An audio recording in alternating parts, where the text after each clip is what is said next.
आज चलो उस कतरे कतरे की बात करते हैं जिस कतरे कतरे के बारे में कभी इंदिरा गांधी ने बोला था कि मेरे खून का एक एक कतरा जो है इस देश की सेवा करेगा। ये खून के कतरे कहां से आए, क्यों आए, क्यों डरते हैं प्रधानमंत्री मोदी राहुल गांधी से, क्यों करते हैं नेहरू को टारगेट? आखिर क्या डर है नेहरू से? क्या राहुल गांधी से वो डर जब मीडिया उनको मोदी के समकक्ष दिखाता है उस समय होने का?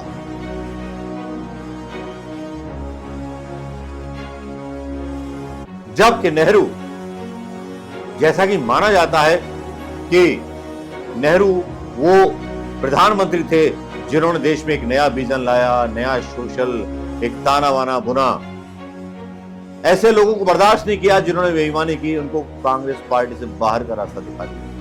अपने ही एक मंत्री जिसने काम नहीं किया था मध्य प्रदेश में, उसको बोल गए सभा में इसको वोट मत देना, इसको हरा देना। वो नेहरू। और राहुल गांधी वो जिसने दागी नेताओं का बिल फाड़ दिया। याद तो होगा, सुना तो होगा आपने। जी हां, आज जवाहरलाल नेहरू और राहुल गांधी के बीच क्या कॉम्बिनेशन है और इस खानदान का क्या कॉम्बिनेशन है हिंदुस्तान के प्रति ये कितना निष्ठावान है, ये बताने आया हूं।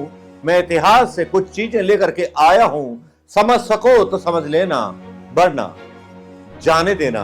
प्रधानमंत्री को हमेशा की तरह वोट देना भगवान श्री राम के नाम पर, रोजगार के नाम पर नहीं।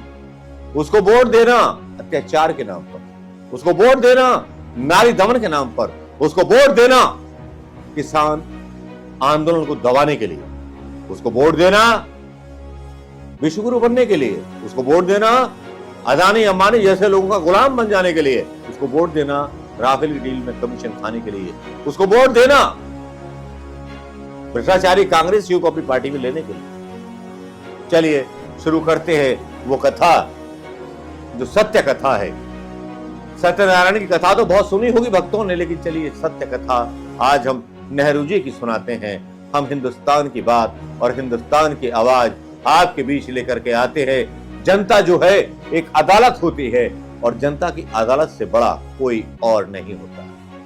आज नेहरू जी के खानदान की बात करें तो विकिपीडिया पर जाकर के आप देख सकते हैं 1857 के विद्रोह से पहले मोतीलाल के पिता मुगल बादशाह बहादुर शाह जफर के जमाने से दिल्ली के नगर कोतवाल थे। मोतीलाल नेहरू ने पहले वकालत पढ़ी, फिर वकालत की और अंत में हाई कोर्ट इलाहाबाद आ गए। संयोग से उनके बड़े भाई नंदलाल नेहरू की मृत्यु हो गई, जिससे उनके सारे मुवक्किल मोतीलाल जी को मिल गए। उसके बाद वकालत में पैसा पानी की तरह बरसा। इलाहाबाद में ही उनके बेटे जवाहर का जन्म हुआ। मोतीलाल नेहरू के मुंशी मुबारक अली बचपन में बालक जवाहर को पुराने जमाने की कहानियां सुनाया करते थे कि किस प्रकार उनके दादा को बागियों ने 1857 के कदर में तबाह कर दिया। अगर मुसलमानों ने हिफाजत न की होती तो नेहरू खानदान का कुछ अस्तित्व न होता। ये ऐड किया गया, विकिपीडिया पर भी छेड़छाड़ की गई है। यहाँ उन बलिदानों का देखिए ना, सब कुछ बदल दिया जाता है, इतिहास बदल दिया जाता है। प्रधानमंत्री वही काम कर रहे हैं कि नेहरू पर आरोप लगाते हैं कि 17 सालों में क्या क्या क्या। नेहरू वो लोकतंत्र लेकर के आए, वो संविधान लेकर के आए जिसमें तुम जैसे लोगों को स्थान दिया, मोदी जैसे लोग लड़ सके, आज प्रधानमंत्री बन सके। लालू प्रसाद यादव, नीतीश और ममता बनर्जी, वही सब कुछ देन है। उद्धव ठाकरे या जो भी, जगनमोहन रेड्डी या स्टालिन या जो भी नाम लें आप, ऐसा भी कानून बनाया जा सकता था कि कांग्रेस पार्टी के अलावा कोई पार्टी बनेगी नहीं इस देश में, बस दो ही पार्टी रहेंगी, जनसंघ या कांग्रेस।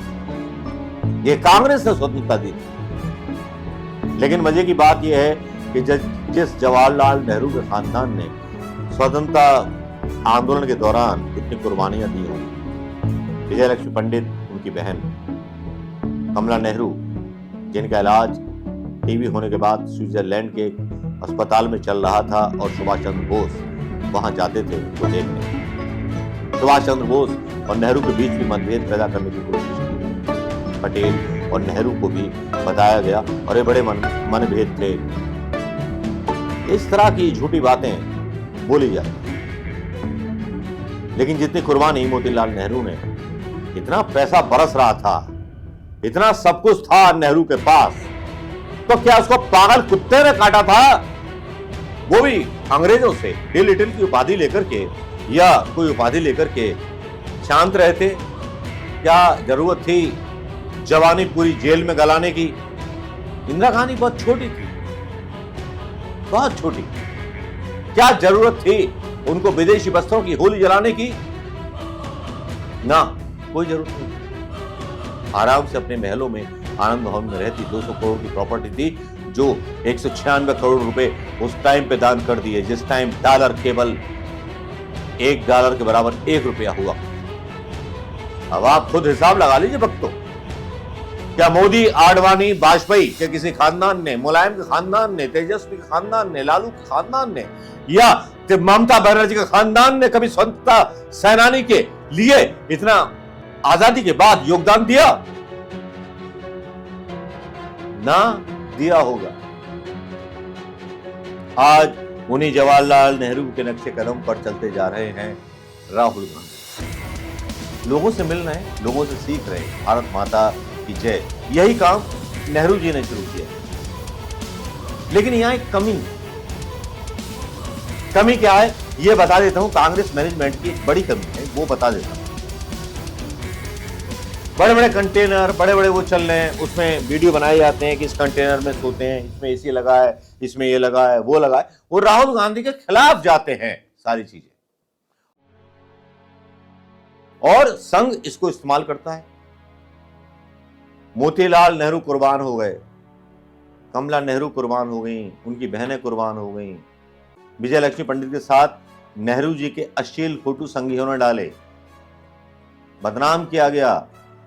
नेहरू जी के फोटो माउंटबेटन की वाइफ के साथ डाले गए, सिगरेट पीते हुए डाले गए। बात समझ में नहीं आती। कुछ ऐसे वीडियो किसान आंदोलन के भी मिले जो फेक थे, जिसमें शराब पिला रहे हैं किसान। वो बातें बाद में करेंगे, लेकिन बात राहुल गांधी की है।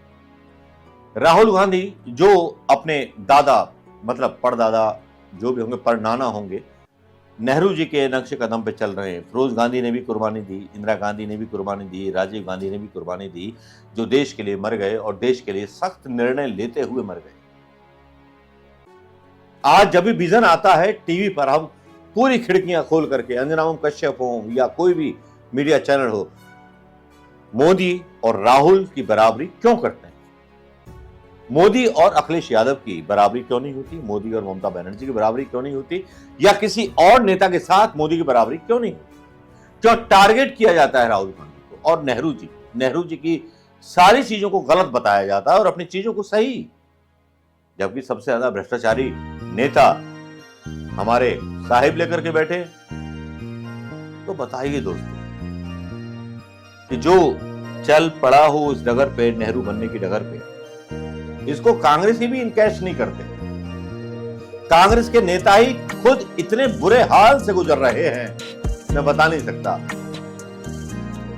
भारत जोड़ो यात्रा पर एक बंदा निकला हुआ है, पैर तोड़ रहा है, कमर तोड़ रहा है, कांग्रेस पार्टी के लिए पैदल चल रहा है। कांग्रेस का अध्यक्ष नहीं है, उसे पदों का लालच नहीं है। मल्लिकार्जुन खड़गे दक्षिण के नेता हैं, उनको बनाया गया है अध्यक्ष। और जिनको बोलते हैं ये गांधी और उनके खानदान के इशारे पे चलता होगा, और उनके इशारे पे चलता तो अभी तक सचिन पायलट मुख्यमंत्री बन जाते, मतलब चुनाव होने से पहले राजस्थान के, और सिंधिया मुख्यमंत्री बन जाते मध्य प्रदेश के, अगर राहुल गांधी के हिसाब से सारे काम हो रहे होते। लेकिन सब चलता है तो चलता है। नेहरू को बदनाम कर दो तो एक जो नया नेहरू पैदा होने वाला है उसका कैरियर तबाह हो, उसका कैरियर तबाह हो। यह है मीडिया की चाल। आज जब राहुल गांधी की भारत जोड़ो यात्रा एंटर करती है यूपी में, बिहार में, वहां पायलट बन जाते हैं। और आज तक की एक रिपोर्ट का यहां उल्लेख करना चाहूंगा या डालना भी चाहूंगा, जिसमें आपको पता चले कि मैं क्यों बार बार नाम ले रहा था कि राहुल गांधी वर्सेस मोदी। खुद वो गोदी मीडिया चलाता है, जो गोदी मीडिया को बोला जाता है कि राहुल को डाउन कर दो, लेकिन कि आधुनिक नेहरू पैदा हो गया है, इसीलिए पुराने नेहरू की बेइज्जती की जाती है बार बार सदन में। ऐसे प्रधानमंत्री की जिसने इतनी कुर्बानियां दी हों, जिसके खानदान ने इतनी कुर्बानियां दी हों हिंदुस्तान की आजादी के लिए, जो अमीर था, जिसके पास पैसे थे, जिसने 200 करोड़ में से 196 करोड़ रुपए सरकार को दान कर दिया। मोदी जी ने तो इलेक्टोरल बॉन्ड के हिसाब से खुला है ना हिसाब किताब। अगला वीडियो रविश कुमार का खुलासा कर रहे हैं, इस पे भी आएगा। लेकिन किसी भी संघी ने या किसी भी सावरकर ने क्या इतनी संपत्ति देश के लिए दान दी? आनंद भवन दे दिया, सब कुछ दे दिया। अगर आज यही संपत्ति दान ना की होती तो जिस कांग्रेस पार्टी का आपने खाता सीज किया ना, उसका किराया इतना आ रहा होता कि पूरी भाजपा को खा गया। नमस्कार, जय हिंद भैया। हमें जो बोलनी थी हमने बोल दी। अब आपके हाथ में कि आपको बात कितनी पसंद आई कांग्रेसियों, क्योंकि लानत तुम पे भी है कि तुम राहुल गांधी की वीडियो पसंद नहीं करते। राम राम।